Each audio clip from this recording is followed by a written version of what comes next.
हाय sharks. मेरा नाम है विजय। मैं हूं अनुपम। और मैं हूं संदीप।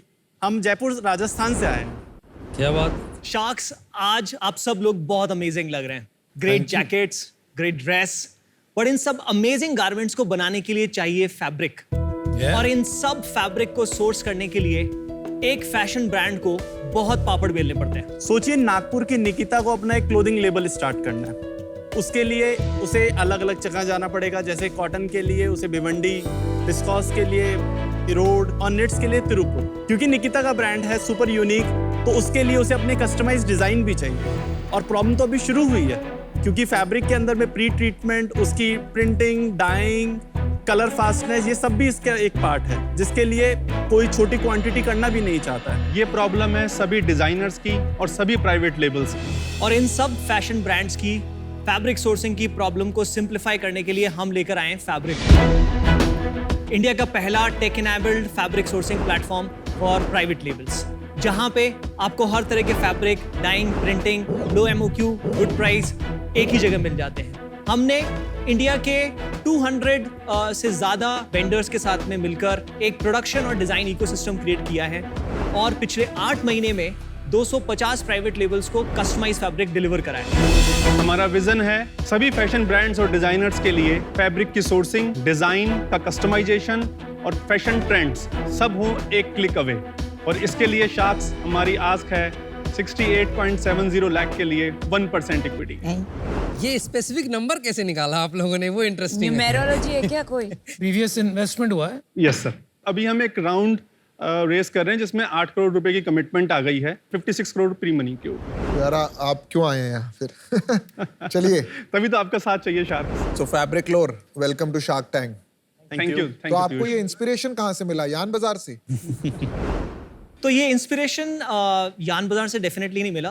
फैब्रिक लोर की हिस्ट्री है पिछले 7 इयर्स की। B2B जो बिजनेस है वो हमने जनवरी से स्टार्ट किया, पिवट किया, और उसके पहले 6 इयर्स तक हमने एक कंज्यूमर ब्रांड चलाया फैब्रिक लोर। भाई B2C फैब्रिक का क्या मतलब होता है यार? वो तो मार्केट ही नहीं हुई। तो पहले हम लोग फैब्रिक डायरेक्टली कंज्यूमर को बेचा करते थे बेसिकली। जो consumer directly 3 metre 5 metre fabric खरीद के बुटीक पे जाके स्टिच करवाता था। अच्छा अच्छा। जनवरी से फिर हमने इसको पिवट कर दिया प्राइवेट लेबल्स एंड ब्रांड के लिए। आपका बैकग्राउंड समझते हैं एक बार, आप पहुंचे कैसे इस धंधे के अंदर? मैं जयपुर के पास गांव से जो है बॉर्न अप है मेरा बेसिकली, कूकस के पास से। Kukas. And I did my engineering in Delhi basically. फिर आई गॉट एन अपॉर्चुनिटी कि एक यूएस बेस्ड कंपनी जो है वो यहाँ पे एक इंजीनियरिंग सेटअप स्टार्ट करना चाहती थी। तो they invited me and then I started my engineering company in 2009। मैं BCA और प्लस MBA हूँ, और उसके बाद मैंने विजय की इंजीनियरिंग कंपनी ज्वाइन करी और फिर उसके बाद फैब्रिक लोर ज्वाइन किया। अभी तक कपड़ों का बैकग्राउंड नहीं आया अभी तक पहुंचा। अब आएगा। अब आएगा, शुरू होगा। तो मेरा जन्म जयपुर में हुआ है। विजय इज माय कजन ब्रदर, और हमारा फैब्रिक का, टेक्सटाइल का ऑलरेडी ट्रेडिंग का बिजनेस रहा है। अब पिताजी का बिजनेस समझ में नहीं आता, शटर नहीं खोला जाता तो रोज सुबह सुबह दुकान का तो कुछ ना कुछ करने की इच्छा थी। तो उस टाइम पे ई-कॉमर्स बूम हो रहा था, तो मैंने एक डोमेस्टिक मार्केट प्लेस स्टार्ट किया फॉर वुमेन एंटरप्रेन्योर्स। उसके अंदर में मैंने अपनी फैब्रिक्स भी ऑनलाइन लगाने शुरू करे। बट फॉर्चुनेटली ऐसा हुआ कि कुछ और बिकता ही था, सिर्फ फैब्रिक ही बिका करता था। तो I discussed with both of them कि ऐसा एक अपॉर्चुनिटी मुझे दिख रही है, क्यों ना कुछ ऐसा करा जा सकता है क्या। और मार्च 2016 को हमने कंपनी स्टार्ट करी। वहां से फैब्रिक लोर स्टार्ट हुई बेसिकली। पहले साल हम लोगों ने जो रेवेन्यू किया था वो 1.13 CR का किया था। 17-18 के अंदर रेवेन्यू 4.70 था। उसके अगले साल 5.30 था एंड 19-20 आते आते हम लोग 6.70 CR ईयरली बेसिस पे करने लग गए। उसके नेक्स्ट ईयर 10 करोड़ का टर्नओवर किया। और क्योंकि आप अच्छे बिजनेस फैमिली से आ रहे हो तो ये धंधे में से पैसा भी निकाल रहे होंगे आप। तो पैसा नहीं था पर ब्रेक इवन कर रहे थे। थोड़ा बहुत नुकसान था। लेकिन ये क्या हुआ कि आपने 6 साल वो काम किया फिर पिवट किया, ऐसा क्या हो गया भाई? उस वक्त 2020 के बाद में हम एक सीलिंग को हिट करने लगे थे, तो स्केल करने के लिए हमें कुछ और सोचना पड़ेगा। और ये तब की बात है जब हम 7,000 ऑर्डर हम डिस्पैच करते थे मंथ ऑन मंथ बेसिस के ऊपर। 90 लोगों की टीम हो चुकी थी, 10 करोड़ रुपए के आसपास रेज भी कर चुके थे। 10 करोड़ रेज भी कर चुके थे? रेज कर चुके थे? Yes. At what valuation? तो हमने पहला जो रेज किया था वो 2020 जून में किया था, जो 4.2 CR का था और 16 करोड़ रुपीस प्री मनी। तो कितना डाइल्यूट किया था आपने? 20%। 20%। उसके बाद 2021 के अंदर हमने दूसरा राउंड किया जो 5.2 करोड़ रुपीस का था, वो था 55 करोड़ प्री मनी के ऊपर। और तो 10% वहां भी चला गया, टोटल 30% चला गया। 30% के आसपास चला गया। तो बैंक के अंदर शायद उस समय करोड़ रुपए के आसपास रखे होंगे, पर हर महीने हम 50 लाख रुपए के आसपास बर्न कर रहे My थे। God. सारे प्रॉब्लम्स दिखने लगे थे कि ये अभी सस्टेन नहीं कर पाएगा बेसिक। तो हमने पूरी रिसर्च करी और समझ में आया कि ये प्राइवेट लेबल और डिजाइनर का सबसे बड़ा प्रॉब्लम है, क्योंकि वहां पे फैब्रिक डिस्कवरी चाहिए होती है, एमओक्यूज के चैलेंजेस होते हैं, उनको टाइमली डिलीवरी नहीं मिल पाती है, और ये सारा का सारा मार्केट पूरी तरह से अनऑर्गेनाइज्ड है बेसिकली। फिर हम दोबारा बोर्ड के पास गए और हमने कहा कि now we have two options, either we close this company और वी मेक ए पिवट। और पिवट जो होगा वो इतना स्ट्रांग होगा कि हमको ये बंद करना पड़ेगा इमीडिएट बेसिस के ऊपर। तो उन्होंने सब समझा, 2-1 महीना डिस्कशन चली एंड अगस्त के अंदर हमको 2.8 करोड़ रुपीस हमारे एग्जिस्टिंग इन्वेस्टर्स ने दोबारा दिए। किस वैल्यूएशन पे? 72 करोड़ रुपीस प्री मनी के ऊपर। बड़ा They valuation. must really love you. Vijay, you are the CEO. हाँ, मैं सी लग रहा है good Thanks. Good, you are a good CEO. एक बार बताओ, Thank you. आपने इन्वेस्टर्स को कन्विंस कैसे किया वैल्यूएशन हायर करने के लिए, जब आपका original business almost to zero चला गया था? मैं भी नहीं समझ पा रहा ये। तो क्या हुआ उस समय तक, जब हमने 6 साल जो इस पे डिजिटल एसेट्स बिल्ड किए थे अपने, हमारा डोमेन अथॉरिटी 42 के आसपास था, और हमने ये कन्विंस कर लिया था इन्वेस्टर्स को कि आप हमें पिवट का मौका दीजिए, हम सेल्स का जो नंबर है वो 50-60 लाख 70 लाख के आसपास रखेंगे इस बेसिक लो। इतना जबरदस्त पिवट होने के बाद में भी नंबर नीचे जाएगा नहीं, this we can give you guarantee. Piyush sir, ये सेल्समैन अच्छे हैं, बेसिकली समरी इतना है। एक बात Thank you. बताइए, हमें जानना है कि नया मॉडल आपने कब शुरू किया, अभी आपका रन रेट क्या है, और ये जो आपको वैल्यूएशन मिल रहा है ये राउंड प्रीवियस इन्वेस्टर्स है कि नए इन्वेस्टर? जब जनवरी 2023 शुरू हुआ और हमने ये एंटीसिपेट कर लिया था कि हम शायद मार्च अप्रैल तक की जो पैसा हमारे पास में है वो सिर्फ मार्च अप्रैल तक ही चल पाएगा, क्योंकि हम एकदम B2C बंद नहीं कर सकते। इंक्लूडिंग दैट 2 करोड़, 2 करोड़ 80 लाख जो हमने लिया था अगस्त में, वो भी खत्म हो जाएगा कितना एज पे जीते हो भाई?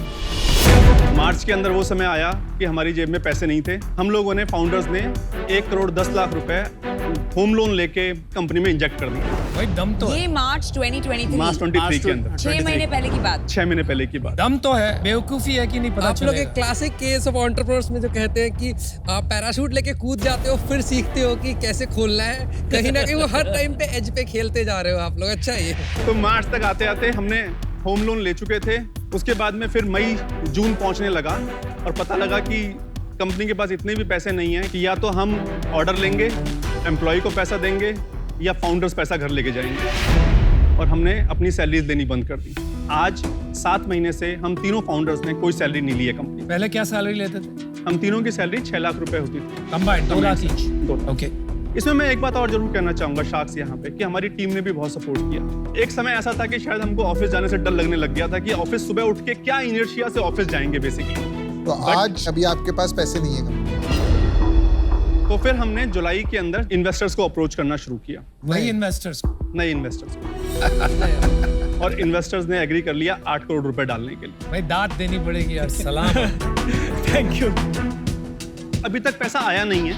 इंस्टीट्यूशनल है, एंजल है अभी? नहीं, इंस्टीट्यूशन एडवांस स्टेजेस के ऊपर है और वैल्यूएशन के ऊपर बात डिस्कशन चल आप रही है। बहुत वैल्यूएशन सेंसिटिव है, मैंने देखा नहीं, है। मैं नहीं हूँ। डाउन राउंड होने वाला है ये बेसिकली, और जो डिस्कशन है वो उनकी तरफ से है 52 करोड़ रुपीस प्री मनी के ऊपर, और दूसरी कंडीशन है कि फाउंडर्स की इक्विटी 50% एंड अबव होनी चाहिए। लेकिन भाई अभी पहले आपने कहा 56 करोड़ प्री मनी, अभी आपने कहा 52 करोड़ प्री मनी, उनका ये कहना है 52 होनी चाहिए। लेकिन आप चाहते हो 56 होनी चाहिए। 55-56 पे मैं एग्री कर गया हूँ। Because that will protect you कि आपकी इक्विटी 50% से नीचे ना ज्यादा जाए। बनी रहे। बनी रहे, बस। आई सी। क्या सीखा ये सबसे, क्या सीखा? यही सीखा कि इन्वेंट्री लेड और एडवर्टाइजिंग लेड जो मॉडल है वो स्केलेबल नहीं है और प्रॉफिटेबल भी नहीं है। आपने ये नहीं सीखा कि जो प्रॉब्लम आप सॉल्व कर रहे थे वो प्रॉब्लम ही नहीं है। बिल्कुल सही कह रहे हैं। बिल्कुल सही कह रहे हैं अनुपम। आप एक बात बताइए, अभी आपका रन रेट क्या है? आज के समय भी कंपनी के पास में 85 लाख रुपीस के ऑर्डर हैं और कंपनी तकरीबन 40 से 50 लाख रुपए का मंथली रन रेट करती है। इसमें तकरीबन 20 से 22% का ग्रॉस मार्जिन है। और पहला क्वार्टर का देखें अगर, तो हमने 1.7 करोड़ रुपीस किया था। इस क्वार्टर का देखें तो 1.3 करोड़ किया है। और पिछले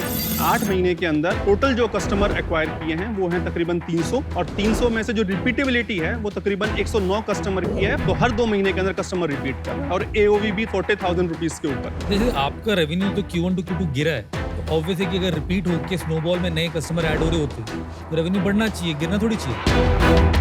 अमित, आज के समय में हमारे वर्किंग कैपिटल नहीं है, जिसलिए 85 लाख रुपीस के जो ऑर्डर बुक है वो हर महीने ही 70 लाख, और हमने ऑर्डर लेने भी कम कर दिए हैं बेसिकली। अभी जो B2B सेल्स है तो क्या ऑफलाइन टीम है जो जाके सेल कर रही है या फिर सारा कुछ वेबसाइट के थ्रू ही बिक रहा है? एक एक्सपीरियंस स्टूडियो भी ओपन करा है जिसके अंदर फिजिकली एक डिजाइनर एक प्राइवेट लेबल आके दुनिया भर की वैरायटी के फैब्रिक देख सकता है। हमारा एक्सपीरियंस है कि जयपुर में जो कन्वर्जन रेट है वो 90% है। अगर कोई एक्सपीरियंस स्टूडियो आ गया तो वो 3 आवर्स के अंदर कंप्लीट ऑर्डर क्लोज करके जाता ही जाता है। सबसे इंपॉर्टेंट क्वेश्चन तो कोई पूछ ही नहीं रहा कि what are the types of customers. सबसे पहला independent private label fashion businesses जिनका एनुअल टर्नओवर है 1 करोड़ से लेके 40 करोड़ तक। दूसरा जो हमारा सेगमेंट है वो है मल्टी ब्रांड रिटेलर्स। तो मल्टी ब्रांड रिटेलर्स करीबन 30% अभी बिजनेस को कंट्रीब्यूट करता है और फ्यूचर में भी हम चाहते हैं कि वो रहे। India is one of the biggest exporters of readymade garment. वो फैक्ट्रीज जो ये एक्सपोर्ट बिजनेस करते हैं वो नहीं खरीदते वो आपसे? हमारा अभी टारगेट तो आज ऑडियंस के नहीं समय है। में टारगेट ऑडियंस मैं आपको क्यों पूछ रही हूँ कि ये जो आपका मेजोरिटी है 1 to 40 करोड़ वाले, इतना खिटपिट वाला काम है बिकॉज इतने SKUs, इतने छोटे MOQs, you're almost like B2C। नहीं, मैं क्लैरिफाई करूंगा, हमारा पूरा business model made to order है। हम कोई भी इन्वेंट्री लेड मॉडल है ही नहीं अब। तो हमने इसीलिए हमारी जो efficiencies digital printing, screen printing के अंदर इतनी करी है कि हमारा जो टर्न अराउंड टाइम है, जो नॉर्मली एक महीना 45 डेज लग जाते हैं, तो हमारा टर्न अराउंड टाइम हमने 2 to 3 वही वीक्स आपका USP है। वो हमारा पर यूएसपी अगर आपके रेट ज्यादा होंगे क्योंकि आपको कस्टम हुआ MOQ आप कम कर देंगे तो रेट बढ़ जाएगा। इसी वजह से मार्जिन कितना बढ़ता है रेट? 10 से 12% के आसपास प्राइस बढ़ जाता है उसका। अभी कंपनी ब्रेक इवन है ना? ब्रेक इवन नहीं है, लॉसेस में है क्योंकि हमारा रेवेन्यू जो है 40 से 50 लाख रुपए। मंथली बर्न कितना है या क्या चल रहा है अभी? पिछले महीने हमारी सेल थी 40 लाख रुपए की। अगर हम 76% कॉग्स निकाल लेते हैं तो तकरीबन 30 लाख रुपए के आसपास कॉग्स चली गई उसकी। 24 लाख रुपए के आसपास पूरा का पूरा जो है सैलरीज हो गई और office salary and plus office तो 14 लाख रुपए नेगेटिव। तो अभी खर्च ये जो 14 लाख का लॉस है ये कैसे सर्व कर रहे ये हैं? सर्व नहीं कर पा रहे हैं। तो मतलब उधारी है आपकी? उधारी है हम पे। कितनी की उधारी है टोटल? तकरीबन 3.5-4 करोड़ रुपए के आसपास है। और साथ में आपका घर भी मॉर्गेज हुआ है। घर भी मॉडल। आप निगोशिएट कर रहे हो 52 वर्सेस 56 करोड़ और यहाँ पे घर जाने की नौबत है। अगर ये राउंड नहीं हुआ तो क्या आप इतना स्माइल कर रहे हो? मेरे को समझ में नहीं आ रहा है कि आप में मतलब इतनी ताकत है कि आपको फर्क ही नहीं पड़ता है कि अनुपम, हमने लाइफ में इतना देख लिया है कि इससे नीचे जा नहीं सकते। When you look up you are staring at the bottom. वो बात होगा। बिल्कुल सही कह रहे हैं। हाँ, पर अभी फिलहाल आपके ऊपर 3.5-4 करोड़ की उधारी है। बिल्कुल सही। और आप एक इन्वेस्टर के साथ वैल्यूएशन नेगोशिएट कर। बिल्कुल सही कह रहे तो कहीं ना कहीं मुझे ऐसा लग रहा है कि are you being penny wise pound foolish? मैं नेगोशिएट नहीं कर रहा हूँ। एग्जिस्टिंग इन्वेस्टर कह रहे हैं कि हम लोग डाउन राउंड कर सकते हैं बट 56 करोड़ से नीचे नहीं जाएंगे। तो आई एम इन डिस्कशन।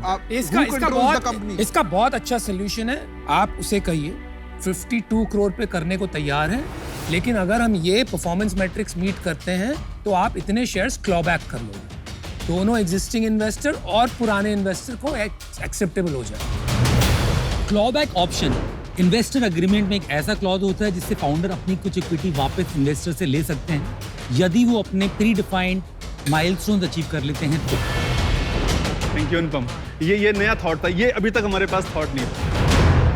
तो सबसे पहले मैं आपको कहना चाहूँगा, आप लोग कहानी बहुत अच्छी सुनाते हो और उसका ही रिजल्ट हमने देखा है इस पे कि आपके इन्वेस्टर्स आपके बिजनेस को बंद होने के बाद भी ज़्यादा वैल्यूएशन पे कहीं ना कहीं पैसे दे रहे हैं। लेकिन जितने आपके कॉम्प्लेक्सिटीज़ हैं बिजनेस में और जितना हम आग के साथ खेल रहे हैं मुझे यहाँ दिख रहा है, और प्राइस मुझे थोड़ा बिजनेस का जिस स्केल पे है जितना बर्न कर रहे हैं वो थोड़ा ज़्यादा लग रहा है।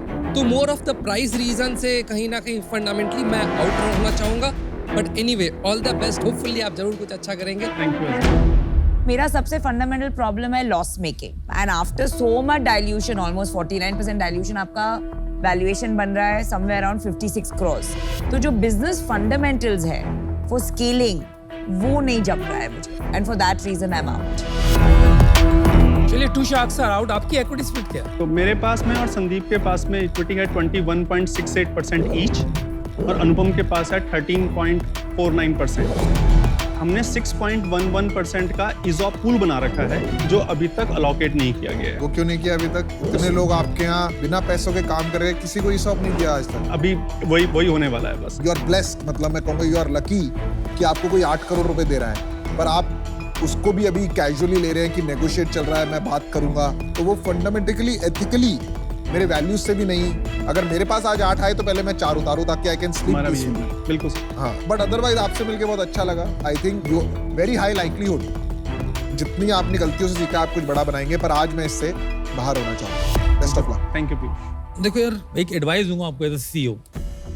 You learn to live to die another day. इस टाइम धंधे को चाहिए ऑक्सीजन, और कहीं से भी मिले कोई फर्क नहीं पड़ता, किस वैल्यूएशन में मिले कोई फर्क नहीं पड़ता। आई पर्सनली डोंट थिंक कि इसका स्ट्रैटेजिकली मैं समझ पा रहा हूँ कि आपने बंद करके इसको फिर एस्ट्रोनॉमिक या तो स्केल पे ले जाते पिवट करके, क्योंकि आप कह रहे हो वर्किंग कैपिटल स्क्वीज्ड हूँ तो हर मंथ गिराऊंगा, ये बढ़ा कैसे सकते हैं? तो चिकन एंड एग बन चुका है। तो आज मैं बाहर हूँ,